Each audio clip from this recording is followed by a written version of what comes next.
여러분, 세상 사는 사람들은 다 자기를 드러내는 어떤 표지가 있습니다. 학교도 그렇고 또 회사도 그렇고 마크라고 그러죠. 또는 로고라고도 그렇고 또는 배지라고도 그렇고 뭐 CI라고도 그러고 그런 표시를 또 이렇게 회사에면 어떤 단체 명 앞에다가 붙이곤 하죠.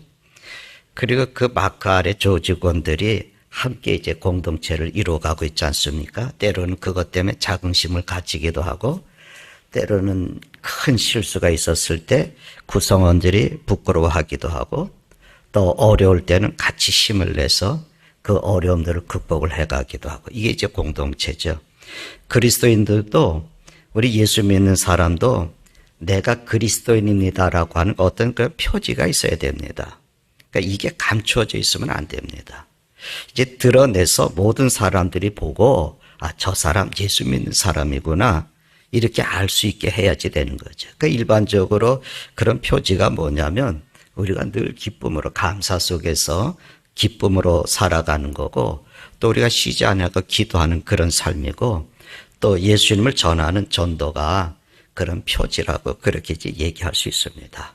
광고 시간에 말씀을 드렸지만 우리가 금년에 내가 전도할 대상을 마음에 작정하는 오늘 마지막 주일이잖아요. 그러지 앞으로 우리가 3개월 동안 다 힘을 이제 모을 거예요. 삶의 자리에서. 근데 이제 우리가 주보에 보면은 63명의 전도 대상자들이 이렇게 기록이 됐는데 말씀을 드린 것처럼 저는 이분들도 중요하지만 이것보다 더 중요한 것은 몇 분이 작정을 했느냐는 거예요. 근데 오늘 우리가 숫자를 보면 별명 이제 몇 명이 안 되잖아요. 우리가 다 한 명이라도 내가 한 명이 우리 한 사람 한 사람이 한 명이라도 우리 표현은처럼 한 사람이 한 사람을 구원하자 119 이렇게 하는 것처럼 힘을 모으고 나가면 모두가 다 힘을 내서 주의 역사를 이뤄갈 수 있거든요. 근데 오늘 말씀에 바울 사도가요 7절에 이런 말씀을 했어요. 빌립보 교회 성도들을 향해서 이 말을 합니다. 너희가 나와 함께 은혜에 참여하는 자가 되었다. 그래서 나는 하나님께 감사한다. 이런 표현을 하고 있어요. 그러니까 바울이 말하는 은혜라는 것이 바로 뭐냐면 전도하고 관련이 있습니다. 그래서 전도에 따르는 일, 그 모든 사건들이 바로 그게 은혜다. 원래 은혜라는 말은 기쁘다라고 하는 의미가 이 속에 들어가 있거든요. 근데 이거는 일반적인 기쁨을 말하는 게 아니에요. 내가 돈을 많이 벌었기 때문에 뭐 어떤 걸 내가 갑자기 어떤 게 있기 때문에 내가 병에서 낫기 때문에 그런 일반적인 기쁨이 아니고 구원받은 기쁨. 내가 하나님의 자녀가 된 기쁨. 이거를 말하는 거예요. 하나님의 사랑이 내 마음속에 깊이 느껴져요. 여러분 그 경험하셨으면 하나님이 나를 사랑하시는구나. 여러분 이 하나님의 사랑이 내 기쁜 것이 큰 느껴질 때 그로 인해서 오는 기쁨, 그로 인해서 오는 감동, 감격 이런 것들을 우리가 은혜라고 표현을 해요. 그런데 이거는 신령한 선물입니다. 그래서 우리가 하나님께 받은 그 신령한 선물이 뭐냐? 제일 먼저 우리는 얘기할 때 예수님의 십자가잖아요. 예수님의 십자가고 그 십자가로 인해서 내가 구속받았다고 하는 거거든요. 그리고 이제 또 나아가서는 내게 주신 건강들, 물질들, 자녀들, 삶의 자리에서 이와 같은 것들이 다 선물이에요. 근데 은혜라고 하는 것은 바로 이런 것들이 내 노력으로, 내 능력으로 온 것이 아니고 하나님으로부터 왔다. 이것을 아는 거예요. 하나님께로부터 왔다. 그래서 이렇게 선물 받은 기쁨으로 충만한 거. 이런 기쁨으로 충만한 거, 이것을 우리가 흔히 은혜 받았다. 그렇게 이제 얘기를 해요. 내가 예수 믿는 기쁨, 구원받은 기쁨. 그런데 바울 사도는 일반적인 그런 은혜보다 높은 차원의 은혜를 얘기하고 있습니다. 복음을 전하는 일. 다시 말씀 전도하는 일이 바로 은혜다. 이런 얘기를 하는 거예요. 그러니까 전도할 수 있는 기회를 내가 얻은 거, 전도할 수 있는 능력이 있는 거, 그리고 지금 내가 복음을 전하면서 내가 살고 있다는 거, 이게 내게는 은혜다. 이런 얘기를 하는 거예요. 그래서 이제 빌립보에 있는 성도들에게 여러분도 나와 함께 은혜 참여한 자가 되었습니다. 그렇게 얘기를 합니다. 우리가 여러분 은혜 한없는 은혜 그 찬양 있죠. 우리가 하면서 은혜 한없는 은혜 그런 찬양하는데 정말 진실한 그런 고백이 되세요? 내가 받은 바 은혜가 많이 있지만 근데 전도하는 기쁨과 그 영광이 얼마나 큰 것인가를 하는 것을 우리 예수 믿는 우리가 그리스도인들이 구원받은 내가 알아야지 됩니다. 그러면 이제 복음을 전하는 것이 은혜다. 은혜에 참여하는 것이다. 그러면 그 전도가 뭐고 어떻게 전하는 거냐? 전 전도는 특별하게 다른 거 있다고 생각하지 않아요. 우선 이겁니다. 첫째는 뭐냐면 내 믿음을 고백하면서 사는 거예요. 내 믿음. 나는 예수 믿습니다. 예수님은 나의 구세주이십니다. 그분은 나를 사랑하시고 나를 모든 죄에서 나를 죄를 용서하시고 나를 구원하셨습니다. 그저 일반적인 이런 고백의 말들을 하면서 살아가는 것이 우리 전도의 삶입니다. 하나님과 그리스도에 대해서 우리가 늘 이런 고백들이 있어야 돼요. 여러분, 우리는 성경을 많이 알아야만 전도할 수 있다고 생각하잖아요. 물론 성경을 알면은 우리가 할 말이 많이 있으니까 큰 힘이 되고 도움이 되거든요. 그렇지만은 않아요. 나는 이렇게 믿습니다. 이것도 전도예요. 여러분, 지금 사는 게 힘듭니까? 너무 몸이 힘듭니까? 삶이 불편합니까? 경제적으로 어렵습니까? 근데 그럴 때마다 힘들어 죽겠습니다. 못 견디겠습니다. 이제는 못 견딜 것 같습니다. 죽을 것 같습니다. 여러분, 우리가 이렇게 얘기하는 것보다 지금 나 힘든 건 사실이에요. 형편이 많이 어렵고 힘들지만 나는 하나님이 나를 사랑하신 건 믿어요. 내가 이걸 견딜 수 있게 힘도 주실 거고 성경이 말씀하신 대로 합력해서 나를 선한 길로 인도해 주실 것을 믿습니다. 그렇게 우리가 얘기하면서 내가 믿는 이 믿음을 사람들 앞에 고백하는 것, 그것도 전도예요. 우리가 그렇게 살아가고 있습니까? 또 하나, 일반적으로 우리가 전도할 때 복음을 선포한다 그러잖아요. 두 번째가 그걸 그렇게 얘기할 수 있어요. 근데 선포한다라고 하는 말은 사람들에게 널리 알린다는 말이거든요. 그리고 전도가 뭐겠어요? 다른 사람에게 복음에 대한 얘기를 하는 거예요. 지난번에 우리 국회의원 선거 때 후보들이 자기를 알리느라고 애쓰는 거 봤죠? 막 선거 트럭들을 만들어놓은 그 위에 올라가고 현수막을 붙여놓고 자기 사진들 붙여놓고 이름을 크게 적어놓고 자기 선전을 하잖아요. 얼마나 애를 썼습니까? 거기에 그러면서 열심히 하겠습니다. 사람들이 보든지 보지 않든지 사거리에 서서가 말이죠. 팻말을 들고 이름을 들고 그냥 큰 90도 그냥 인사를 하면서 지나가는 차들 보고 다 하지 않습니까? 왜 그래요? 자기를 알리는 거거든요. 자기 PR하는 거 아니겠어요? 자기를 선전하는 겁니다. 그거 알리는 거예요. 선포한다는 건 알리는 거예요. 그래서 우리가 예수님을 자꾸 소문내는 거예요. 우리가 삶의 현장에서 살면서 또는 다니면서 우리 예수님 얘기 좀 하십시다. 선전 좀 하십시다. 내가 다니고 신앙의 생활을 하고 있는 교회도 좀 얘기하십시다. 그저 우리가 조용하게 혼자 믿음의 생활을 하는 거, 이건 우리의 성품일 수도 있어요. 성격일 수도 있지만 성경은 그렇게 말하고 있지 않아요. 앞에서 말씀을 드린 대로 하나님의 사랑을 내가 깨달았다. 나는 하나님의 은혜를 많이 받았다. 그럼 그 은혜의 기쁨이 나를 가만히 있게 못해요. 그 은혜의 기쁨이 나를 그냥 다 입을 다물고 있게 하지 못합니다. 그것이 내 안에 머물러 있으면 그냥 그 얘기를 하고 싶은 거예요. 여러분, 고백 없는 사랑, 고백하지 못하는 사랑, 그 우리가 흔히 말하는 짝사랑 그런 표현을 하잖아요. 아무도 몰라요. 나 혼자서 숨어서 사랑하는 거예요. 그게 무슨 소용이 있겠습니까? 그럼 혼자서 그걸 끙끙끙 앓다가 끝나잖아요. 나중에 후회와 함께 끝나버리거든요. 드러낼 수 없고 보일 수 없는 사랑은 진짜 사랑이 아니에요. 나는 누군가를 사랑합니다. 그러니까 자랑하면서 선포할 수 있어야 돼요. 주님을 사랑하십니까?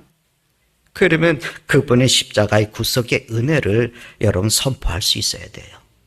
우리가 전도할 때 말하는 게 뭐냐면 변증한다는 이런 말이 있어요.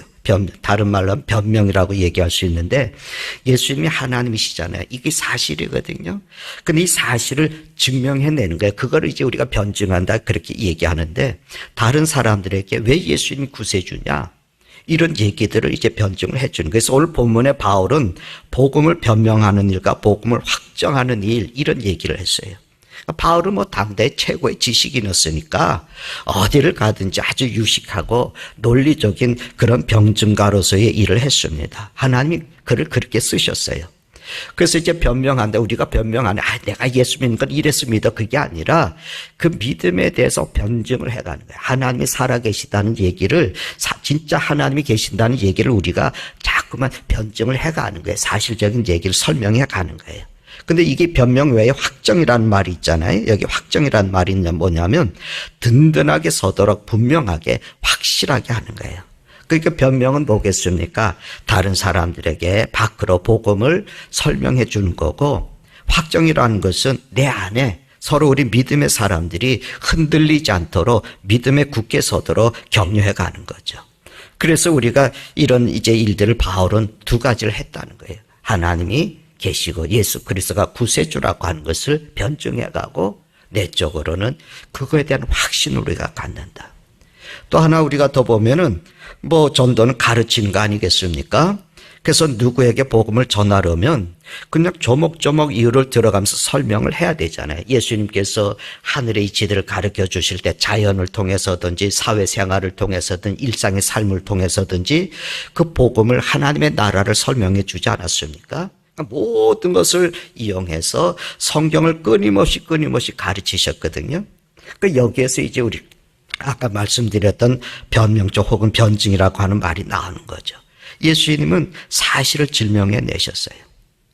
그 다음에 우리가 전도를 또 나가서만 얘기하는 게 아니라 봉사하는 것도 우리가 전도예요. 이거는 행동으로 전도하는 거예요. 행동으로. 우리가 주의 이름으로 섬기는 거, 이게 행동으로 전도하는 겁니다. 그 다음에 하나 우리가 볼 수 있는 게 뭐냐면 순종하는 거예요. 이 말은 내가 주님의 말씀대로 복음대로 사는 겁니다. 그저 조용히 그 말씀대로 살면서 내 생활을 통해서 예수님을 드러내는 거예요. 그런데 이것이 객관적으로 좋은 일일 수도 있고 또는 나쁜 일일 수도 있고, 그런데 그렇지만 그 모든 상황에 대해서 감사하고 기뻐하고, 그리고 거기에서 나를 향하신 하나님의 소원, 하나님의 뜻을 발견하는 거거든요. 여러분, 찬송가 486장에 이 세상에 공고한 일이 많고 참 쉬는 날 없었구나, 내 주 예수 날 오라 부르시니 곧 평안히 쉬리로다. 기억하시죠? 이 세상에 곤고한 일이 많고 참 쉬는 날 없었구나, 내 주 예수 날 오라 부르시니 곧 평안히 쉬리로다. 이 가사가요, 슬픈 노래예요. 이게 슬픈데 마음이 기뻐요. 이만큼 슬픈 노래가 어디 있겠습니까? 그런데 성도들이 이 찬송을 부르면요, 감동에 되어지고 감사가 있어요. 예수님이 날 오라고 부르시니 편안히 쉰다는 게 뭐겠어요? 나 이제 더 이상 이 세상에 살지 못한 것을 얘기하는 거거든요. 지금 죽음을 앞두고 있다는 거예요. 나는 지금 곧 죽게 되겠지만 오히려 평안해, 오히려 기뻐해. 그래서 마치 예수님께서, 주님께서 나를 부르시면 얼른 들어가려고 내가 지금 대기실에 기다리고 있는 그런 마음과 같은 자세를 얘기하는 거예요. 신방을 가보면 마땅히 슬퍼할 사람인데 찬송을 부르고 있거든요. 그러면서 이제 힘들게 있지 말고 주님이 나를 오라고 한 것 같아요. 그때 저 갈 거예요. 그럼 평안하게 그렇게 말하는 겁니다. 여러분, 이렇게 될 때에 저는 이것이 예수님의 제자라서 그 믿음, 그 신앙을 행동으로 나타내는 것입니다. 복음이 그 속에서 그대로 삶이라는 열매로 나타나는 거죠. 그러니까 우리가 전도하는 것은 이렇게 다양한 방법이 있어요. 그런데 오늘 본문에 바울 사도가 그 7절 다시 보면은 너희가 나와 함께 은혜에 참여한 자가 되매라고 그렇게 말하거든요. 그 말은 뭐냐면 이 은혜는 내가 복음을 전하면서 당한 어려움들이에요. 그 고난, 그 자체를 얘기하는데, 지금 바울은 어디에 있냐면 빌립보서를 읽을 때는 바울이 어디에 있었냐면 감옥에 있거든요. 근데 감옥에서 우리가 생각하면 아유 고생한다, 힘들겠다 그렇게 얘기하는데, 그 겉보기에는 모든 것이 이제 다 끝난 것 같고 정체돼 버렸고 퇴보되고 모든 것이 믿음이 좋은데 모든 것이 모순된 사건 같고 보이지만, 바울은 무슨 얘기냐면 내가 지금 감옥에 갇힘으로 인해서 더 놀라운 일들이 일어났다는 거예요. 더 많은 역사들이 파급이 됐다는 거예요. 실질적으로 왕의 주변에 있는 사람들이, 로마의 황제의 주변에 있는 사람들이 예수님을 영접하는 사건들이 바울이 감옥에 갇혀 있으면서 일어나는 거예요. 바울은 그것을 바라보면서 내가 받은 은혜에 너희가 참여했다. 이렇게 얘기하는 겁니다. 참여하는 사람만이 그 바울이 힘든 것 가운데서 얻었던 그 기쁨, 고난 속에서 얻었던 그 기쁨도 함께 나누는 거죠. 그래서 우리 예수 믿는 사람은 복음을 전하고 변명하고 확정할 뿐 아니라 이 일을 귀하게 여기면서 같이 참여하는 사람이다. 이 참여라고 하는 말은 요즘 말로 얘기하면 헬라어의 성경의 그 원래 말을 번역하면 동반자란 말이거든요. 복음의 동반자. 다시 말씀드리면 협력자라는 말이에요. 여러분 뭐겠어요? 서로 분담해서 일하는 사람을 동반자라 그러잖아요. 한 사람은 땅을 팝니다. 그러면 한 사람은 따라하면서 씨를 뿌립니다. 이렇게 가는 것이 서로의 동반자의 관계거든요. 그런데 바울이 참여한 자를 말하는 데는 중요한 의미가 있습니다. 바로 복음에 전파하는 일을 서로 분담한다는 거예요. 그런 동반자라는 거예요. 그래서 앞에 나가서 전도한 사람이 있지만 뒤에서는 오늘 장로님 말씀하신 대로 기도하는 분들 모여주십시오 그랬잖아요. 기도하는 사람이 있어야 돼요. 그러니까 우리 권사님들이 오늘 보니까 그 월요일마다 모여서 이제 기도하신다 그랬는데 참 감사한 일이죠. 근데 이게 잠깐만 마음에 내켜서 하는 일이 아니었으면 좋겠어요. 그뿐만 아닙니다. 새벽에 나와서 교회를 위해서 또는 셀을 위해서 기도하는 거, 이게 바로 그리스도의 동반자로 살아가는 삶이거든요. 내가 직접 복음을 들고 현장에 나가지 못해도 이미 앞에서 복음을 전하는 사람들을 위해서 기도한다면 그 자체도 복음의 동반자예요. 여러분 제일선에서 목숨 걸고 싸우는 군인이 있는가 하면은 그 의무병들 같이 뒤에서 수고하는 병사들도 있잖아요. 지금 러시아가 전쟁을 지금 2년을 넘게 하고 있습니다. 우크라이나라고 하는 나라하고 싸우는 거 여러분 알고 있잖아요. 최전방에서는 처절하게 목숨을 걸고 싸웁니다. 그런데 제가 이렇게 그걸 보면서 군인의 자질적인 면에서 보면 러시아보다는 우크라이나 군대가 월등히 뛰어난 것 같아요. 러시아 사람들은 마지못해 끌려 나와갖고 그냥 끌려 나와가지고 그렇게 하는 사람들이 대부분인데 뭐 우크라이나 군대들도 징집이 된 사람이 있지만 자기 가족, 자기 나라를 지키겠다고 그렇게 이제 하는 이제 군대의 마음으로 싸우거든요. 그러니까 군사적인 능력이나 그 이제 동기를 보면은 우크라이나가 월등합니다. 근데 전쟁이 계속 밀리고 답보 상태에 있거든요. 그게 바로 후방의 문제예요. 여러분 전쟁은 후방과 전방이 없어야 돼요. 전방이 든든하려면은 후방에서 군용 물자들이 탁 만들어져서 지원이 되어져야 되고 보급들이 날라져야지 되고 그래서 후방이 막 부지런히 움직여야 되지 않겠습니까? 최전방에 있는 군인들만으로는 싸울 수가 없는 거예요. 그러니까 여러분 사도 바울은 그래서 지금 내가 감옥에서 최전선에서 복음을 가지고 고생을 하고 있지만 빌보 교인들은 그것을 위해서 기도하면서 은혜의 동반자가 되어줬다. 이것 때문에 기뻐하는 거예요. 기도로 도왔죠. 그 바울을 돕기 위해서 사람을 보내갖고 물질로 도왔죠. 그래서 이미 그리스도 안에 있는 사람들을 잘 돌보는 일이 다 동반자의 길이라는 거예요. 그러니까 우리가 꼭 앞에 나서서만 이제 노방 전도해야 된다고 생각하면 안 돼요. 나는 그거 못하겠어요. 안 돼요. 목회 서신을 보면은 복음을 전하는 자로 하여금 아주 기분 좋게 편안하게 마음 편안하게 일할 수 있도록 뒤에서 돕는다. 이 말씀들을 많이 강조해요. 그래서 먼저 내게 맡겨진 일이 뭔가를 아는 게 중요합니다. 아까 말씀드렸죠. 땅을 파면 심는 사람이 있다고. 바울은 이런 얘기했잖아요. 나는 심었습니다. 아볼로는 물을 줬습니다. 그런데 자라나게 하신 이는 하나님이십니다. 이런 고백을 하지 않습니까? 내가 맡은 게 뭐겠어요? 뿌리는 거예요? 심는 거예요? 물을 주는 거예요? 나도 하나님의 은혜를 받았다고 믿는다면 우리가 복음을 위해서 뭔가를 해야 돼요. 여러 가지 있겠지만 그중에 가장 쉽고 가장 경제적인 것, 가장 중요한 것은 뭐냐면 관심을 두고 기도하는 거예요. 그래서 전도는 바로 기도부터 시작합니다. 교육자를 나는 돕고 싶어요. 만약에 그러면은 그를 위해서 기도하는 거예요. 제가 서울에서 섬기던 교회의 권사님이신데 우리 교회가 설립이 됐을 때 이모저모로 참 많이 도움을 주셨어요. 근데 그분의 아들은 이제 서울에 있는 대형 교회에 부목사로 지금 있다고 그러시는데 권사님이 이제 우리 교회가 설립되고 나서 자기 자신의 그 기도 그룹이 있는데, 그분은 기도하는 모임이 있는데 늘 기도하는 모임 속에서 우리 교회를 얘기해 놓고 저를 얘기해 놓고 기도 때마다 이제 기도를 해 주셨어요. 근데 오랫동안 이제 소식이 제가 소식을 안 보내니까 안 보내가지고 오고 가지 않았는데, 최근에 이제 제 딸이 결혼이 있으니까 그분이 제 딸의 유치원 원장이셨거든요. 이분에겐 좀 알려드려야 되겠다, 그렇게 생각을 해서 전화가 드렸더니 전화가 그 번호가 살아있더라고요. 그래서 제가 이제 결혼한다 너무 기뻐하면서 얘기를 하는데, 목사님, 제 아들이 부목사로 섬기고 있는 거 아시죠? 제가 아들을 위해서 기도하다가요, 또 교회에서 이제 집사로 있다가 선교사가 돼서 외국에 나가 계신 분이 있는데 그분을 위해서도 저렇게 기도하고요. 그리고 내가 또 이제 건너가서 내가 이렇게 건너 기도합니다. 근데 목사님, 제가 목사님을 위해서도 기도하고요. 늘 생각하길 은퇴하실 때가 됐는데 생각하면서 목사님하고 지약교회를 해서 제가 기도하는 거 아직 쉬지 않고 있습니다. 이런 얘기를 하는 거예요. 30년 전, 40년도 더 된 만남이거든요. 저는 이게 은혜에 참여하는 거라고 믿어요. 그 7절에는 이렇게 또 말씀을 하잖아요. 너희가 내 마음에 있다. 내 마음에 있으며.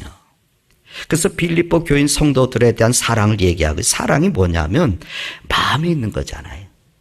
마음에 있는 것을 뜻하는 거 아니겠어요? 그래서 그리스도의 마음속에는 항상 뭐가 있어야 되냐면 예수님, 그분에 대한 복음의 전도가 있어야 돼요. 그래서 성도들의 교제가 있어야 돼요. 내가 누군가를 위해서 기도해 주는 사람이 있어야 돼요. 내 기도만 아니라 누군가를 위해서 기도해 줘요. 그게 있어야 돼요. 로마서 16장 4절의 말씀을 보면요, 바울이 믿음의 동역자였던 아굴라 브리스가에 대한 얘기를 합니다. 근데 뭐라고 하냐, 그들은 내 목숨을 위해서 자기의 목이라도 내어놓았다, 그런 얘기를 해요. 바울을 위해서 자기의 생명을 내어놨다. 그 바울이 그렇게 추천을 해주는 거예요. 그 사람들에 대해서. 아굴라 브리스가에 대해서. 근데 그들이 나는 말이지 바울을 위해서 나 죽기까지 했어, 이렇게 자랑한 게 아닙니다. 바울이 그들을 보면서 스스로 그 고마운 마음을 그렇게 고백을 한 거예요. 복음을 전하는 사람들의 마음속에 그와 같은 감동을 줄 수 있는 사람, 그 사람이 있는 것은 그 분명히 축복받은 일 아니겠어요? 그러니까 여기에 너희가 항상 내 마음에 있다. 그 복음의 동반자로서 인정받는 얼마나 아름다운 일입니까? 그 8절에도 말씀이 이렇게 있습니다. 내가 예수 그리스도의 심장으로 너희 무리를 얼마나 사모하는지. 사모하는 게 뭐게? 그리워하고 사랑한다는 말의 표현 아니겠습니까? 어떻게 사랑하느냐? 그리스도의 심장으로. 그리스도의 심장으로. 여러분, 심장은 지난번에 이제 이 창자를 얘기할 때도 같은 표현을 얘기했잖아요. 스프라크론이라고 얘기했는데, 우리 안에 있는 그 5장 6부의 그 의미예요. 심장, 간장, 폐장 모든 걸 포함하고 있는 건데, 일반적으로 가슴에 감정이 있고 뜨거움이 있고 진실이 담겨 있다, 우리가 그렇게 생각하잖아요. 예수님의 심장으로 사랑한다. 그거는 예수님의 뜨거운 마음으로 사랑한다는, 그 예수님의 피 끓는 심정을 가지고 사랑한다는 거예요. 그래서 자기는 예수님이 십자가에 보혈, 그 심장의 보혈이 나한테 왔는데, 그 피가 내게 왔는데 바울은 이 피를 내가 여러분에게 같이 준다고, 그런 심장을 가지고 얘기를 하는 겁니다. 여러분, 우리가 예수 믿는 사람들, 성도의 교제와 복음의 전파를 중심으로 한 그 아름다운 공동체, 그것이 그리스도의 심장으로 사랑하는 것에 이루어지는 거거든요.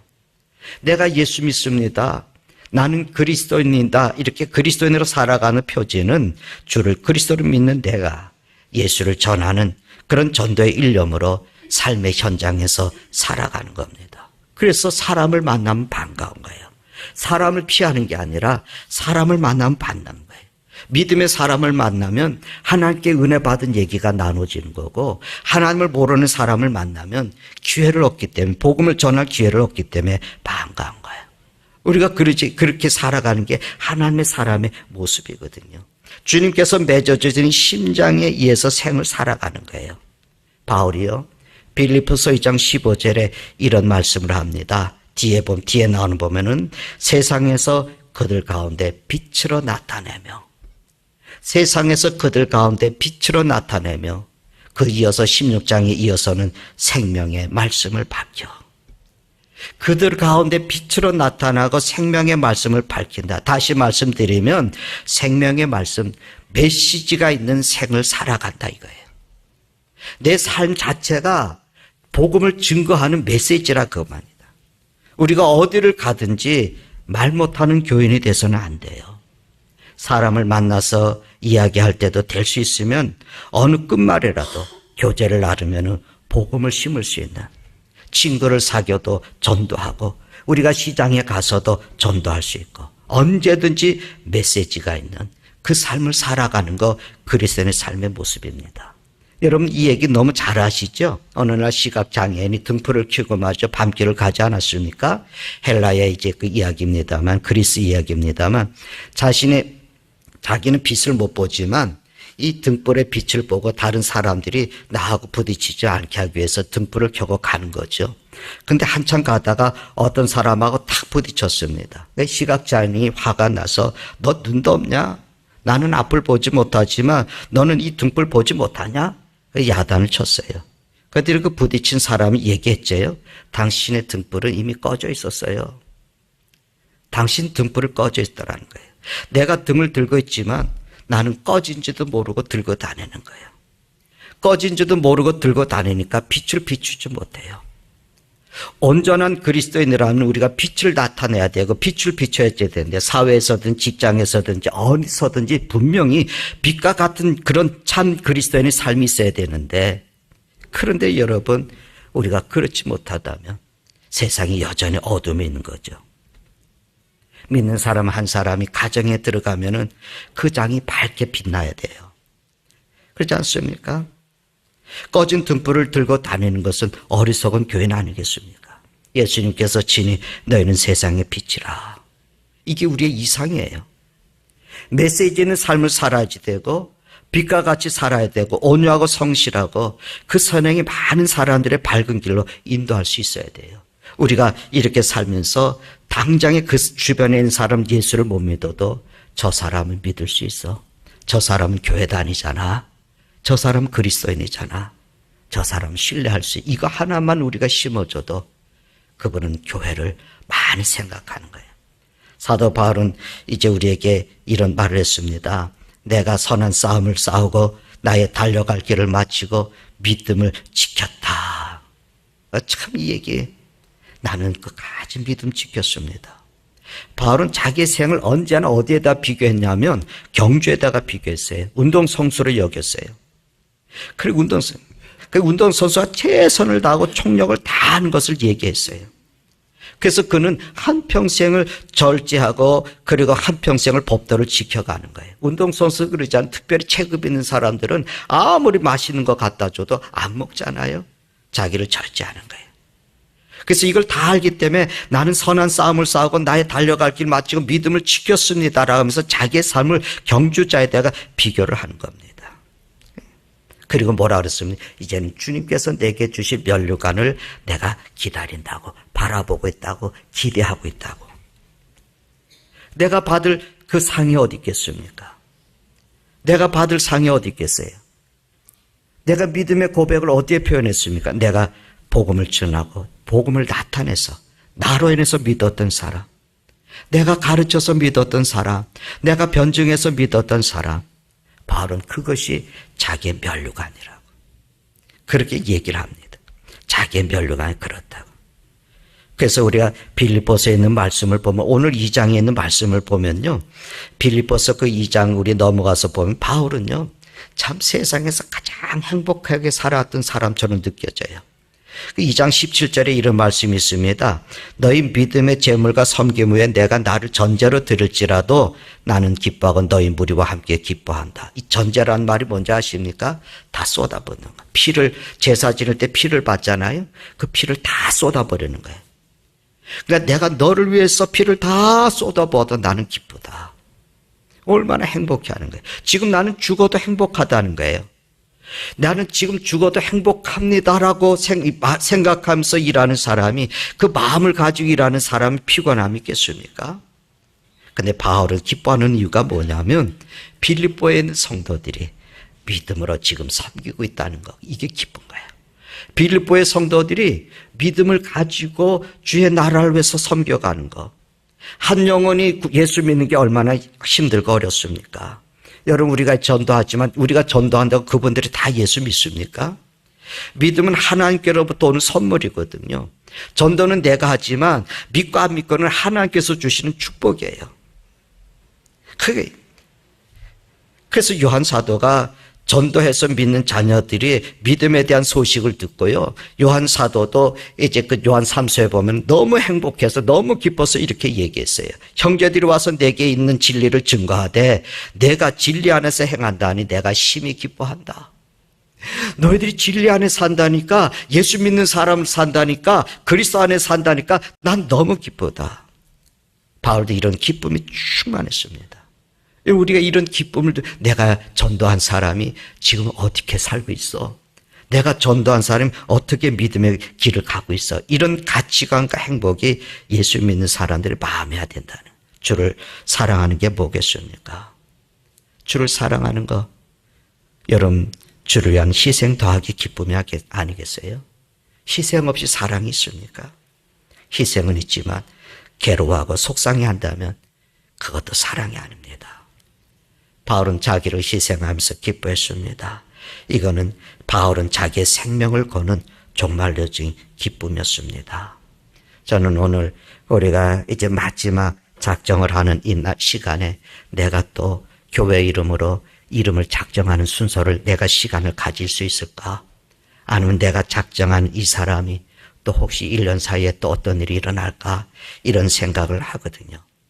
우리가 그리스도 안에서 기뻐할 때 다른 사람도 함께 기뻐할 수 있고, 그래 우리가 이런 역사를 이루어가는데 이번 여름 태신자를 정하고 그 영혼의 구원을 위해서 희생하면서 한 영혼이 예수 믿고 예수를 찾아서 구원받는 그 놀라운 일들을 보고 함께 하나님을 찬양하고 기뻐하는 그런 은혜, 그 은혜를 누리는 이런 여름이 될 수 있기를 주님의 이름으로 축원합니다. 기도하십시다. 주님 감사합니다. 오늘도 우리가 마음에 정하고 한 영혼의 이름을 주에 기록하고 그 영혼이 주의 생명을 얻기를 원합니다. 우리도 우리의 믿음의 선배들이 복음을 전하고 기뻐했던 그 기쁨, 아버지 하나님 갖게 하시고 또 하나님의 나라를 이루는 그 놀라운 은혜와 축복이 우리 가운데 있게 해주셔서 주의 뜻이 이 땅에 이루어지고 우리로 인해서 주를 예배하는 자들이 차고 넘치는 은혜가 있게 해 주시옵소서. 예수님의 이름으로 기도드리나이다. 아멘.